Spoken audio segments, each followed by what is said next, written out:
Hi hello sweeties welcome to my story world. అప్పటికి మొదట్లోనే తెలుసుకునే ప్రయత్నం చేశాను. ఒకటికి రెండుసార్లు వాడిని కలవడానికి వెళ్ళాను.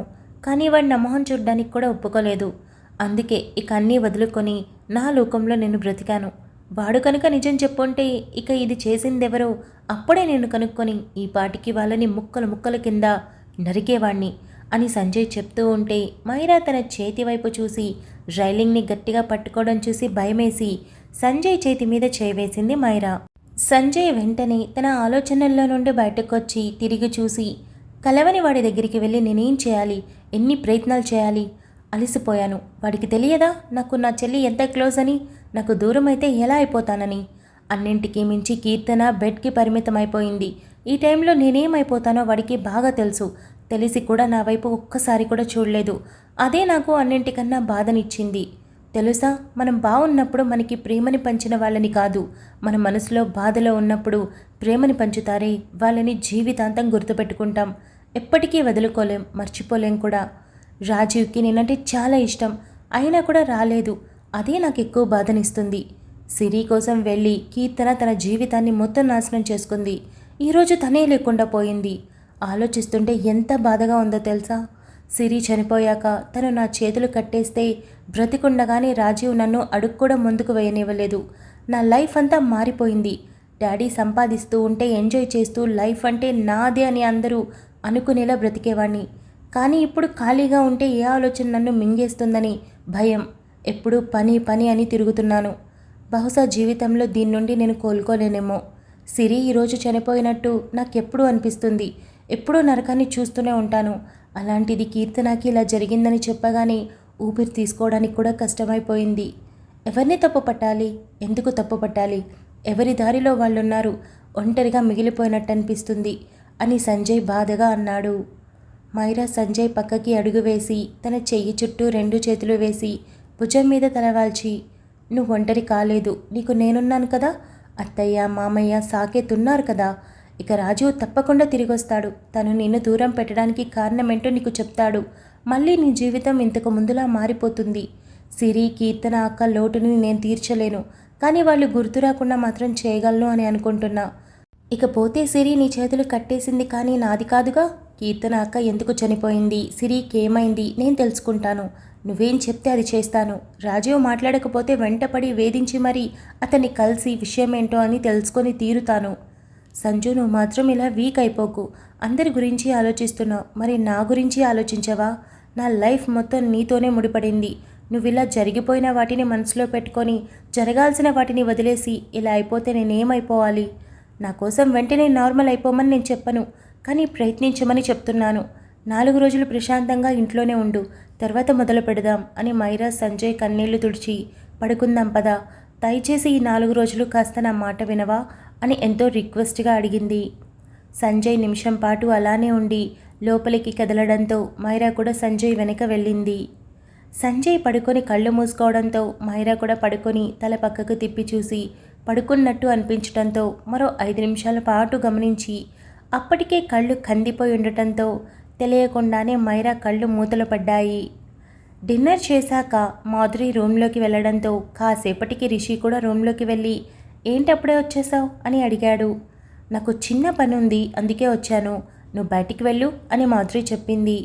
నేనేం చేశాను, నిన్నేమైనా డిస్టర్బ్ చేస్తున్నానా అని రిషి నొచ్చుకుంటూ అడిగాడు. చాలా డిస్టర్బ్ చేస్తున్నావు, బయటికి వెళ్ళు అని మాధురి అనడంతో రిషి మొహం వేలాడేసి సైలెంట్గా వెళ్ళిపోయాడు. మాధురి డోర్ క్లోజ్ చేసి లాక్ చేసి, దేవుడా, ఈరోజు నేను రిషి ఒక్కటి కాబోతున్నాం. ఐ థింక్ అక్కడ డాన్ సంజయ్ కూడా మాలాగే ఒకటైపోతారనుకుంటా. సో హ్యాపీ, ఎలానో చేసుకున్న పెళ్ళిళ్ళు ఇంత అద్భుతంగా మారిపోయాయి అని మాధురి చిన్న నవ్వుతో రూమ్ని డెకరేట్ చేయడం స్టార్ట్ చేసింది. సింపుల్గా బాగుంది అనిపించేలా డెకరేట్ చేసి, అమ్మయ్య, తిన్నాక పని చేయాలంటే ఎంత కష్టమో అని మాధురి అనుకొని రూమ్ మొత్తం గమనించి, ఇట్ లుక్స్ గుడ్ అని అనుకొని మొదటిసారి పెళ్ళయ్యాక ఫస్ట్ నైట్కి ఏ చీర అయితే కట్టుకుందో ఆ చీరని చేతుల్లోకి తీసుకొని అపురూపంగా తడిమి, ఈరోజు నీతో పని పడింది అని నవ్వుకొని ఫ్రెష్ అవ్వడానికి వెళ్ళి 20 నిమిషాల్లో చక్కగా రెడీ అయిపోయింది. రెడీ అయిపోయాక మాధురి నీలుకి ఫోన్ చేసి, నీలు, నేను రెడీ అయిపోయాను, నువ్వు పాల గ్లాస్ ఇక్కడికి తెచ్చిపెట్టవా, నేను హాల్లోకి రాలేను అని మాధురి చెప్పింది. నీలవేణి పక్కకి వెళ్ళి రిషి బయట నిలబడుకొని ఫోన్ మాట్లాడుతున్నాడు. మీ నాన్న అన్నయ్య రూమ్లోకి వెళ్ళిపోయారు. నువ్వు బయటికి రావచ్చు అని నవ్వుతూ చెప్పింది. అయితే సరే, నువ్వు రిషిని గమనించు, నేను కిచెన్లోకి వెళ్తా అని మాధురి కాల్ కట్ చేసి డోర్ ఓపెన్ చేసి కిచెన్లోకి వెళ్తూ ఉండగా హాల్ దగ్గర నిలబడుకొని రిషిని గమనిస్తున్న నీలవేణి మాధురిని అపురూపంగా చూసి చిన్న నవ్వుతో ఎంత ముద్దుగా ఉంది, బంగారు బొమ్మలా ఉంది అని అనుకొని చేతితోనే దూరం నుంచి దిష్టి తీసింది. మాధురి నవ్వుతూ అక్కడ నుండే కాళ్ళకి నమస్కారం ఇస్తున్నట్టు యాక్షన్ చేయడంతో నీలవేణి నవ్వేస్తూ తల ఊపి తన బ్లెస్సింగ్స్ ఇంకెప్పుడు ఉంటాయని చేత్తోనే చూపించి రిషి వస్తున్నాడు, వెళ్ళు వెళ్ళు అని సైగ చేసి చెప్పింది. రిషి ఫోన్ మాట్లాడుతూనే వచ్చేటప్పటికే మాధురి ఆల్రెడీ సిద్ధం చేసి పెట్టిన పాల గ్లాస్ తీసుకొని రూమ్లోకి వెళ్ళిపోయింది. ఏంటమ్మా ఇక్కడ నిలబడుకున్నావు అని రిషి అడిగాడు. ఏం లేదు నాన్న, నీకోసమే, నువ్వు లోపలికి వస్తే డోర్స్ వేసేద్దామని. సరే ఇక వెళ్ళి పడుకో, చాలా లేట్ అయింది అని నీలవేణి చెప్పడంతో అలాగే అని రిషి వెళ్తూ ఇప్పుడు మాధురి తలుపు తీస్తుందా లేదా ఇంకా పని ఉందని చెప్తుందా? అయ్యయ్యో, అమ్మ ఉంది, ఏదైనా పని ఉందంటే నేను బయటే ఉంటే అమ్మకి మేము ఏదైనా గొడవ పడ్డామని అనుకుంటుందేమో అని ఆలోచిస్తూ వెళ్ళి డోర్ నాక్ చేశాడు. రిషి వెనక్కి తిరిగి నీలవేణి నిలబడుకొని ఉండడంతో రిషి దేవుడా అనుకుంటూ మాధురి అని చిన్నగా పిలిచాడు. ఓపెన్లోనే ఉంది అని మాధురి చెప్పింది. అమ్మయ్య అని రిషి లోపల వెంటనే అడుగుపెట్టి డోర్ క్లోజ్ చేసి డోర్ వైపే తిరిగి ఉఫ్, డోర్ తీస్తుందో లేదో అని అనుకుంటూ వచ్చాను తెలుసా అంటూ వెనక్కి తిరిగేసరికే షాక్ అయిపోయాడు. రూమ్ సింపుల్గా డెకరేట్ చేసింది. ఆ డెకరేషన్ని తలపించేలా మధ్యలో మొదటి రాత్రికి ఎలా అయితే రెడీ అయిందో అచ్చం అలాగే మాధురి పాల గ్లాస్ పట్టుకొని నిలబడుకొని ఉంటే తన కళ్ళ ముందు ఆ దేవకన్య నిలబడినట్టుగా అనిపించి ఆశ్చర్యపోతూ చూస్తూ ఉన్నాడు. మాధురి చిన్నపాటి నవ్వుతో తెలియని కంగారుని మొహంలో నింపుకొని తలదించుకొని సైలెంట్గా ఉన్నప్పటికీ మెల్లగా తలెత్తి రిషి వైపు చూసి తన మొహంలో ఆశ్చర్యాన్ని చూసి చిన్నగా నవ్వు కాస్త పెరగడంతో అక్కడే ఆగిపోయావు అని అనింది. రిషి వెంటనే తేరుకొని ఒక్కో అడుగు వేస్తూ మాధురి ముందు నిలబడి తనని కింద నుండి పై వరకు తీక్షణంగా చూసి తాను అద్భుతంలా కనిపిస్తూ ఉంటే ఊపిరి బిగుబట్టి వదిలి ఇదంతా ఏంటి అని అన్నాడు. మాధురి రిషి వైపు చూస్తూ ఇదంతా ఏంటో నీకు తెలియదా, లేకపోతే నువ్వు అప్పుడప్పుడు సరదాకేమైనా ఇలా రెడీ చేస్తూ ఉంటావా అని అడిగి నవ్వుని ఆపుకోలేక తలదించుకుంది. రిషి కూడా చిన్న నవ్వుతో అలాంటిదేం లేదు, అంటే ఇలా ఎందుకు డెకరేట్ చేస్తారో, ఇలా ఎందుకు రెడీ అవుతారో నీకు ఐడియా ఉంది కదా, లేక నచ్చింది కదా అని ఇలా రూమ్ డెకరేట్ చేసి రెడీ అయ్యావా అని రిషి క్లారిటీ కోసం అడిగాడు. మాధురి ముందు పాల గ్లాస్ అందించి ఇది తీసుకో, సమాధానం చెప్తా అని అనింది. రిషి గ్లాస్ తీసుకొని పక్కన పెట్టబోతుంటే ఆగాగు, పాలు తెచ్చింది పక్కన పెడతామని కాదు, సగం తాగి మిగిలిన సగం నాకే ఇవ్వాలి అని మాధురి చెప్పింది. అదేంటి, నీకు పాలు నచ్చవు కదా అని రిషి అడిగాడు. పర్వాలేదు అని మాధురి అనడంతో రిషి తల ఊపి కరెక్ట్గా సగం పాలు తాగి గ్లాస్ మాధురి వైపు చూపించడంతో మాధురి తీసుకొని గట్టిగా కళ్ళు మూసుకొని తనకి అస్సలు పాలు ఇష్టం లేకపోవడంతో బలవంతంగా ఒక చేత్తో ముక్కు మూసుకొని మరో చేత్తో గటగటా తాగి గ్లాస్ పక్కన పెట్టి వాటర్ వాటర్ అని అడగడంతో రిషి వెంటనే అటు ఇటు చూసి వాటర్ బాటిల్ కనిపించడంతో తీసుకొచ్చి ఇవ్వగా 2 గుటకలు నీళ్లు తాగి రిలాక్స్ అయి అప్పుడు ముక్కు పట్టుకున్న చేతిని వదిలి అమ్మయ్య తాగేశాను అని అనింది. ఎందుకు అంత కష్టంగా అని రిషి అడగడంతో ఇది సాంప్రదాయం, అందుకే, ఇకపోతే ఇలా ఎందుకు రెడీ అవుతారో నాకు బాగా తెలుసు, ఈ రూమ్ ఇలా ఎందుకు డెకరేట్ చేస్తారో కూడా నాకు బాగా తెలుసు. ఇప్పుడు నేను ఇదంతా డెకరేట్ చేసింది, ఇలా రెడీ అయింది మాత్రం నీకోసమే అని మాధురి మెల్లగా తలని దించేస్తూ చెప్పింది. రిషికి చెప్పలేనంత సంతోషంగా ఉంది. తను మాధురిని ఊహ తెలిసిన దగ్గర నుండి ప్రేమించడమే కాకుండా తన ప్రేమను కూడా కోరుకున్నాడు. అలాంటిది పెళ్ళయ్యాక మాధురి ఎలాంటి గొడవ చేయకుండా తనతో సర్దుకుపోవడం, మెల్లమెల్లగా దగ్గరవ్వడం, ఇవన్నీ తనకి ఒక అందమైన అనుభూతిని ఇవ్వగా ఇప్పుడు ఇలా మాధురి తన ముందు నిలబడి ఇదంతా తనకు ఇష్టమని తానే ఇదంతా చేశాను అని చెప్తూ ఉంటే గుండెల్లో గిటార్ మోగినట్టు అనిపించి మాధురి చేయి పట్టుకొని తన చేతులు చల్లగా ఉండటంతో రిషి చిన్న నవ్వుతో టెన్షన్గా ఉందా అని అడిగాడు. మాధురి తల ఊపడంతో అయితే ఇదంతా క్యాన్సిల్ చేసేద్దామా అని ఎక్కడ వద్దు అంటుందో అని అనుకుంటూ అడిగాడు. మాధురి తల అడ్డంగా ఊపింది. దాంతో రిషికి ఇంకా నవ్వొచ్చి ఇదంతా ఎవరో చెప్పారని కాదు కదా అని డౌట్గా అడిగాడు. మాధురి తలెత్తి రిషి వైపు చూస్తూ ఇద్దరి మధ్య ఉన్న ఒక అడుగు దూరాన్ని దగ్గర చేసి రిషి చేతుల్లో నుండి తన చేతుల్ని విడిపించుకొని తన మొహాన్ని దోసెట్లోకి తీసుకొని కాస్త వంచి నుదుటి మీద ముద్దు పెట్టి ఇదంతా నేను ఇష్టంతో చేసింది, కానీ నువ్వు ఒకదానికి సమాధానం చెప్పాలి, చెప్పాక అప్పుడు నన్ను నీ సొంతం చేసుకోవచ్చు అని చెప్పింది. ఏంటది అని రిషి తన చేతిని మెల్లగా మాధురి చుట్టూ వేయడంతో మాధురి అలాగే చూస్తూ నువ్వు నన్ను ప్రేమించావు, ఇప్పుడు కాదు మొదటి నుండి, కానీ ఎందుకు చెప్పలేదు అని అడిగింది. ఆ మాటతో రిషి మాధురిని అరక్షణం పాటు చూసి చూపు తన వైపు నుండి పక్కకి తిప్పడంతో మాధురి రిషిని తన వైపు తిప్పుకొని సూటిగా చూస్తూ సమాధానం చెప్పు, ప్రేమించావు కదా నాకు తెలుసు, కానీ ఎందుకు చెప్పలేదు, బాగుంటావు, చక్కగా చదువుకున్నావు, సంపాదిస్తున్నావు, అలాంటప్పుడు ఎందుకు నాకు ప్రపోజ్ చేయలేదు, నీ వల్లే నా లైఫ్ చాలా కాంప్లికేట్ అయిపోయింది, అంతా నీ వల్లే, నువ్వే కనుక నాకు ప్రపోజ్ చేసి ఉంటే చక్కగా మనది లవ్ మ్యారేజ్ అయ్యేది, హ్యాపీగా ఉండేవాళ్ళం, చాలా లైఫ్ కలిసి ట్రావెల్ చేసే అవకాశం దొరికింది, కానీ నువ్వు చెప్పలేదు, ఆఖరికి పెళ్ళి ఆగిపోయి పీటల మీద ఏడ్చే పరిస్థితిని నువ్వే తీసుకొచ్చావు, ఎందుకు అని మాధురి అడిగింది. రిషి అలాగే చూస్తూ ఎందుకంటే భయం, చేరదీసి అంత ముద్ద పెట్టి మీతో సమానంగా రెప్యూటెడ్ స్కూల్స్కి పంపించి నన్ను చదివించారు, ఆ తర్వాత ఏం చదవాలన్నా నాకు అడ్డు చెప్పలేదు, ఒక్కొక్కసారి అడుగు వెనక్కి వేసి మామయ్య వద్దని నాతో అడుగు ముందుకు వేయించారు, అలాంటి ఆయనకి నేను భక్తుల్లా ఉండాలి, కానీ ఆయన కూతుర్ని ఆశించి ఆయన చేరదీసింది ఒక విషపురుగుని అని అనుకుంటే అది నేను భరించలేను, అందుకే చెప్పలేకపోయాను, కానీ ఏ రోజైనా నువ్వు నా కళ్ళల్లోకి చూసి నా ప్రేమ తెలుసుకుంటావేమో అన్న చిన్న హోప్ ఉండేది, డాన్తో పవిత్రతో సరదాగా మాట్లాడే నేను నీతో చాలా ప్రేమగా మాట్లాడతాను, అదైనా తెలుసుకుంటావనుకున్నాను, కానీ నువ్వు తెలుసుకోలేదు అని రిషి చెప్పాడు. ఎందుకంటే నాది మట్టి బుర్ర కాబట్టి, మొదటి నుండి నువ్వు అలాగే ఉన్నావు, అందుకే నాకు తేడా తెలియలేదు, అదే పెద్ద సమస్య అయిపోయింది, అందుకని నువ్వు ఇలా ఉంటావా, కనీసం నా పెళ్ళి కుదిరేటప్పుడైనా నిన్ను ప్రేమిస్తున్నాను అని నాతో చెప్పొచ్చు కదా, అప్పుడు నువ్వు నాకు నచ్చావో లేదో డాడీకి చెప్పాలో లేదో నేను ఆలోచిస్తాను కదా, డ్రింక్ చేసి చచ్చిపోతాను, ఇవన్నీ అవసరమా నీకు అని మాధురి అడిగింది.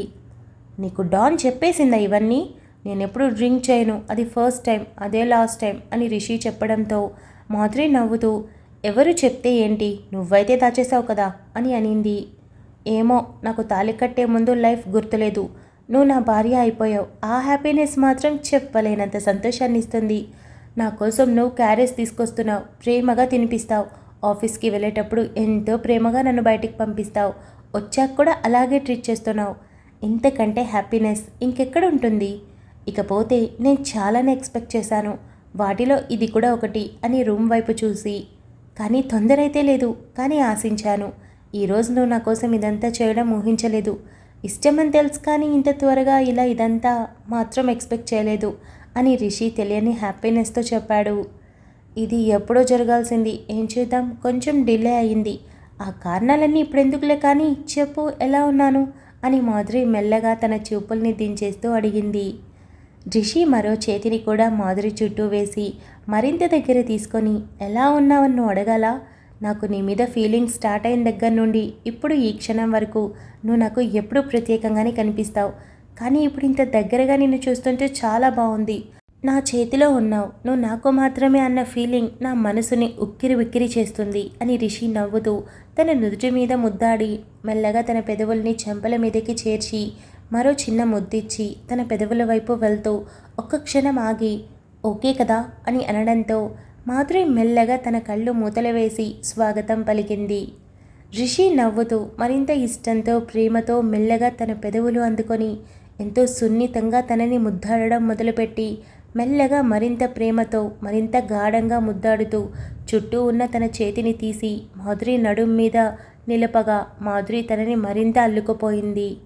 2 నిమిషాలకి దూరం జరిగిన రిషి సిగ్గుపడుతున్న మాధురిని చూసి కాస్తంత చెదిరిన జుట్టుని చూసి మరింత ఇష్టంగా తనని కొంచెం కొంచెం అల్లుకుపోతూ లాస్ట్ 1 టైం అడుగుతున్నా ఓకే కదా అని అడిగాడు. మాధురి అందుకు తన సమాధానంగా నవ్వడంతో రిషి ఇక వెనక్కి తిరిగి చూసుకోకుండా మాధురిని తన సొంతం చేసుకుంటూ అన్నేళ్ళు తన ప్రేమని కొంచెం కొంచెం మాధురికి తెలియపరుస్తూ ఇద్దరూ వేరు కాదు ఒక్కరే అన్నట్టుగా ఆ రాత్రి తమ తొలి కలయికని అద్భుతంగా మార్చుకున్నారు. 4 గంటలవుతూ ఉండగా మైరాకి మెలకువ రావడంతో ఏడ్చిన కళ్ళు కావడంతో ఉబ్బి ఉండటంతో బలవంతంగా తెరుస్తూ రోజంతా తిండి లేక విపరీతమైన నీరసంగా అనిపించటంతో తల పట్టుకొని పక్కన చూడగా సంజయ్ కనిపించలేదు.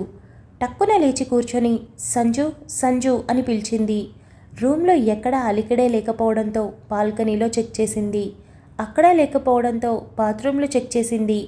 అక్కడ కనిపించక రూమ్లో నుండి బయటకొచ్చి ఇల్లు మొత్తం చూసింది.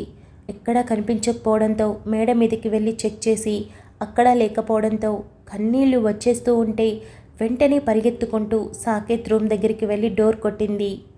సాకేత్ డోర్ ఓపెన్ చేయడంతో ఏమైంది అని మైరా ఏడుపు చూసి కంగారుగా అడిగాడు. సాకేత్ సంజు కనిపించడం లేదు. రూమ్లో వెతికాను, బాల్కనీలో చూశాను, బాత్రూంలో చూశాను, బయటంతా వెతికాను, టెర్రస్ మీద కూడా వెతికాను, కానీ ఎక్కడా లేడు. ప్లీజ్ నాకు హెల్ప్ చేయవా అని మైరా ఏడుస్తూ అడిగింది. కనిపించడం లేదా అని సాకేత్ వెంటనే మైరాని దాటుకొని ఇంట్లో అణువణువు వెతికాడు. ఎక్కడా కనిపించలేదు. బయట కూడా వెతకగా కనిపించకపోవడంతో ఇంట్లోకొచ్చి మైరా ఎక్కడా లేడు అని అన్నాడు. మైరా మరింతగా ఏడుస్తూ ఏడుపు బయటికి రాకుండా చీర కొంగు అడ్డం పెట్టుకొని ఒక్కసారి జగన్నాథం అంకుల్కి ఫోన్ చేద్దామా అని అడిగింది. నువ్వేమనుకోనంటే ఒక మాట, అన్నయ్య కీర్తనాన్ని బరీ చేశాం కదా, అక్కడికి ఏమైనా వెళ్ళాడేమో అని అనగానే మైరా సాకేత్ వైపు చూసి తొందరగా వెళ్దాం పదా ఇప్పుడే అని తొందర పెట్టడంతో సాకేత్ రూమ్లోకి వెళ్ళి కార్ కీస్ తీసుకొని పద అని మైరాతో పాటు ఇంట్లో నుండి కదిలాడు. ఇద్దరూ వెళ్తూ ఉండగా దారిలో మైరా ఏడుస్తూనే ఉండటంతో సాకేత్ ఒక్క క్షణం చూసి చాలా బాధేసి అన్నయ్య అన్నయ్య ఒక్కసారి కీర్తన వల్ల సిరి వల్ల పిచ్చివాడివైపోయావు. మెల్లగా మైరా వల్ల బయటపడి హ్యాపీగా ఉన్నావు. ఈ టైంలో నువ్వు ఇలాంటివన్నీ చేస్తే తను ఎంత బాధపడుతుంది. భార్య ఉండగా నువ్వు వేరే అమ్మాయి కోసం ఇప్పుడు వెంపర్లాడుతూ ఉంటాయి తట్టుకోగలదా అని మనసులో అనుకొని మైరా ఏడవకు, అన్నయ్య ఎక్కడికి వెళ్ళడు, నిన్ను వదిలిపోళ్లే అని ఆ మాటని చాలా ఇబ్బందిగా చెప్పాడు. మైరా ఏడుస్తూ లేదు సాకేత్, సంజుకి కీర్తన అక్క అంటే చాలా ఇష్టం, నాకది బాగా అర్థమవుతుంది. తను చనిపోయింది కదా అని ఏమైనా చేసుకోడు కదా, నాకు చాలా బెంగగా ఉంది అని మరింతగా ఏడ్చింది. సాకేత్ మైరా ఏడుపు చూసి మైరా చేతిని పట్టుకొని కంగారు పడుకు, అన్నయ్యకి బాధ ఉన్న మాట నిజమే, కానీ నిన్ను మర్చిపోయేంతైతే కాదు అని మనసులో చిన్న అనుమానం ఉన్న ధైర్యం కోసం చెప్పాడు. Thank you so much for listening guys. Update నచ్చినట్టయితే లైక్ చేయండి, షేర్ చేయండి, కమెంట్ చేయండి, అలానే సబ్స్క్రైబ్ చేసుకోండి. వచ్చేసాను ముచ్చట్లకి. ఈ అప్డేట్ ఎలా అనిపించిందో కమెంట్ చేయండి. ఇకపోతే లాస్ట్ అప్డేట్ కాదు, చాలా అప్డేట్స్ గురించి మాట్లాడాలి. సో అప్డేట్స్ గురించి కొంచెం పక్కన పెట్టి లాస్ట్ కొన్ని ముచ్చట్లు మాట్లాడదాం. అరే మీరు ఎంత సాడిస్ట్లో తయారయ్యారంటే, అది కూడా చాలా లవబుల్గా ఏమనలేకపోతున్నా కానీ ఏదో అనాలనిపిస్తుంది. పూజ స్టోరీ కోసం మీరు మధుని పక్కన పెడతారా? ఎంత దుర్మార్గం కదా. ఒకప్పుడు మధు స్టోరీ కోసం కూడా మీరు ఇలా వెంపర్లాడుతూ అడిగారు. అది గుర్తుందా మీకు అసలు? ఇప్పుడు ఏముంది, ముందు వచ్చిన చెవుల కంటే వెనకొచ్చిన కొమ్ములు వాడి అంటారు కదా, అట్లాగా మీకు రేవంత్ పూజ ఎక్కువైపోయారు. భలే దొంగ మొహాలబ్బా మీరు. ఎప్పుడు ఏ టైంకి ఏది వస్తుందో అదే వస్తుంది. డోంట్ వరీ, స్టోరీ అయితే ఆగదు కదా. ఎలాంటి పరిస్థితుల్లో అయినా ఇవ్వడానికి ట్రై చేస్తూనే ఉన్నాను. ఇకపోతే ట్రిప్లో ఉండి కూడా మీరు ఎలా అన్ని అప్డేట్స్ ఇచ్చారు అని అన్నారు. యాక్చువల్లీ ఒకటి మిస్ అయిపోయింది కదా, but it's okay, maximum cover చేశాను. అది కూడా నేను లాస్ట్ వెళ్ళే రోజు యాక్చువల్లీ రెడీ చేసేసి ఉండాల్సింది, బట్ ఇంటికి గెస్ట్లు వచ్చారనమాట, సో అస్సలు అవ్వలేదు. ఇక ఇవ్వడానికి రీజన్ ఏంటంటే పంచువాలిటీ. ఎదురు చూస్తూ ఉంటారు కదా. ఇప్పుడు డైలీ మనం ఒకటి అలవాటు చేసి ఇప్పుడు రోజు ఒక పాపకి మనం ఒకే టైంకి డైలీ చాక్లెట్ ఇస్తున్నామంటే ఖచ్చితంగా మన కోసం ఎదురు చూస్తుంది. ఒక్కరోజు ఇవ్వకపోయినా డిసప్పాయింట్ అవుతుంది కదా. సో అందుకన్నమాట డైలీ ఇవ్వడానికి ట్రై చేస్తాను వీలైనంత వరకు. కుదిరినప్పుడు అంటే మనం ఇంకేం చేయలేము, కానీ ఇవ్వడానికి కారణం ఏంటి అని అంటే మాత్రం పంక్చువాలిటీయే. ఎందుకంటే నేను ఫస్ట్ ఏమనుకుంటానంటే మనకు ఒక డిసిప్లైన్ ఉండాలి. వన్స్ అది ఉంది అని అంటే మనం దేంట్లో అయినా సక్సెస్ అవుతాం అనుకుంటాను నేను. అది చిన్న పనైనా కావచ్చు, పెద్ద పనైనా కావచ్చు. సో అందుకనే ఎట్లయినా టైం తీసుకొని మొత్తానికి రెడీ చేశాను. ఆ, ఇకపోతే ఎక్కడికి వెళ్ళాను ట్రిప్ అని చాలామంది అడిగారు. నేను వెళ్ళింది డివోషనల్ ట్రిప్కి. తిరుమల వెళ్ళాము, కాళహస్తి, కాణిపాకం, మధ్యలో ఒక 100 అన్నీ తిరిగామన్నమాట. సో మొక్కుబడి, సో దానికోసం వెళ్ళాం. అందుకే 2 డేస్ టైం. పైగా మాకు దగ్గర కదా తిరుమల, సో 3 అవర్స్ జర్నీ ఉంటుంది నియర్లీ. సో 2 డేస్ సరిపోయింది. సింపుల్గా వెళ్ళాం, ఎంజాయ్ చేసాం, వచ్చేసాం. ఇక నా జర్నీ చాలా బాగా అయింది. అందరూ అడిగారు కదా, చాలా చాలా సేఫ్ అండ్ సెక్యూర్గా, చాలా బాగా ఫన్గా, ఎంజాయ్గా అయింది. మీకు అప్డేట్స్ ఇచ్చే టైంలో మాత్రం ఆ 10 మినిట్స్ తీసుకునేదాన్ని, బికాస్ నేను ఆల్రెడీ రెడీ చేసి డౌన్లోడ్ చేసి పెట్టుకున్నాను కదా. సో టైం టు టైం ఇవ్వగలిగాను. కాస్త కొన్నిసార్లు అటు ఇటు అయింది, బట్ బయటికి వెళ్ళినప్పుడు కుదరదు కదా. సో అదనమాట ముచ్చట. ఇక డైలీ మనం అప్డేట్స్ గురించి నెక్స్ట్ అప్డేట్లో నుంచి మాట్లాడేసుకుందాం. ప్రస్తుతానికైతే అర్థం చేసుకున్న వాళ్ళందరికీ చాలా థ్యాంక్స్. అండ్ రేవంత్ పూజ గురించి పర్టికులర్గా అడుగుతున్నారు కాబట్టి, ఇప్పుడు పీక్లో ఉంది కాబట్టి స్టోరీ మీకు నచ్చింది కాబట్టి I'm very very happy and thankful కూడా, బికాజ్ మీకు ఆ స్టోరీ బాగా నచ్చినందుకు. ఫర్దర్గా నన్ను వేసుకుంటారని కూడా బాగా తెలుసు, బట్ ఇట్స్ ఓకే. ప్రస్తుతానికి మీ పొగడతలకి ఎంజాయ్ చేస్తున్నాను నేను. ఇకపోతే అంతే ముచ్చట్లు. ఇక మీద మనం రెగ్యులర్గా మాట్లాడుకుందాం. నేను కూడా మీరు నా ముచ్చట్లు మిస్ అయ్యానని చెప్తే, ఓ గాడ్, నేను అలా ఆకాశంలో తిరిగి వచ్చేసాను. అండ్ నేను కూడా మీ క్వశ్చన్స్కి ఆన్సర్ కొన్నిటికి ఇవ్వలేకపోయినందుకు కొంచెం ఓకే అనిపించింది, బట్ తప్పదు కదా. సో అదనమాట. ఇంకా అంతే ముచ్చట్లు. మనం మధ్యాహ్నం రేవంత్ అండ్ పూజతో కలుసుకుందాం. అంతవరకు keep smiling, stay healthy, bye guys.